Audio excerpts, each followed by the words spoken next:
Thank you, Mr. Speaker. The very survival of humankind is in peril, and there is a greater threat to our continued existence than climate change. From the inaction of this administration, you would never guess the seriousness of the risk confronting us. For the sake of our very survival, I urge my colleagues to put aside their concerns about how our party leaders or our base will judge us. All that truly matters is how our grandchildren will judge us. There are those who claim they don't believe in climate change. Those doubters deserve no more of our time or attention than those who don't believe in gravity. Science doesn't care. There are those who claim we can't make progress until we have a new occupant in the White House and a Democratic majority in the Senate. To those, I say we have no time to wait. 2 years of inaction is 2 years we can never get back.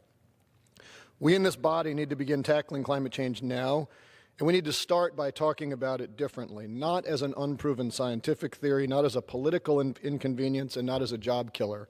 It's an economic opportunity. Action on climate change can be the path to making the U.S. more globally competitive.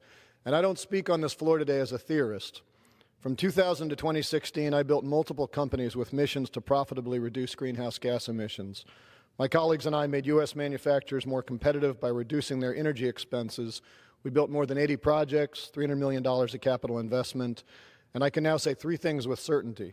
One, there are no thermodynamic barriers to drastically lowering CO2 emissions. Two, there are no economic barriers to businesses pursuing profits. And that leads me to three, that there are a lot of legal barriers to profitably reducing greenhouse gas emissions. And this gives us an opportunity because while we can't change the laws of thermodynamics and we can't change the laws of economics, we can change the laws of the United States.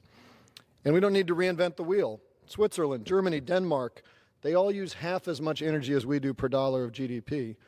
Those countries have the same access to talent, same access to technology and capital as we do, but they use half as much energy. If all we did was them, we could cut CO2 emissions by 50%. And I kind of think we could do better. Consider this. 2007, over a decade ago, Congress tried and failed to pass the Lieberman-Warner climate bill, which was seen by some as being too ambitious because it sought to cut U.S. electric sector emissions by 17%.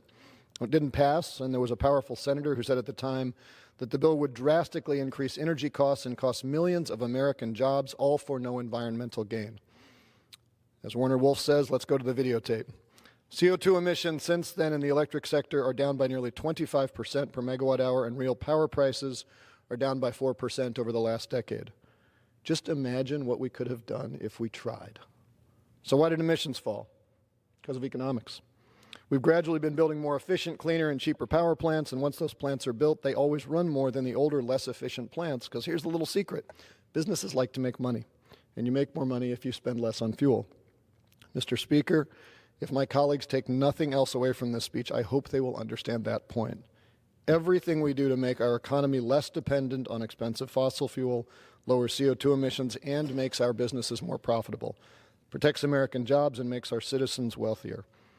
So let me take this opportunity to speak to those who don't believe the science, and to those who believe the science but think a warmer world's a good thing. Keep your beliefs. Hold on to them. All I am asking is that you be greedy. Greedy for America, as our president has boasted, because if you are greedy, you will work with me to see CO2 reduction as an opportunity for cost reduction and profit maximization. Now, I mentioned at the start of my remarks that the primary barrier to meaningful CO2 reductions are U.S. laws. That is not to say that those laws have been written with bad intent. To the contrary, many of those well-intentioned laws have had unintentional negative consequences. Well-intentioned aspects of our tax code often cause capital to flow to the least economic technologies. Well-intentioned of the Clean Air Act discourage energy efficiency. Well-intentioned social policies obscure the true cost of fossil fuels, distorting capital markets away from cheaper alternatives. But that's great news because we can fix all of those things.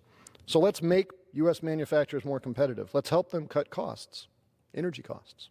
Let's protect U.S. jobs, and let's make our energy system more resilient, and let's lower CO2 emissions.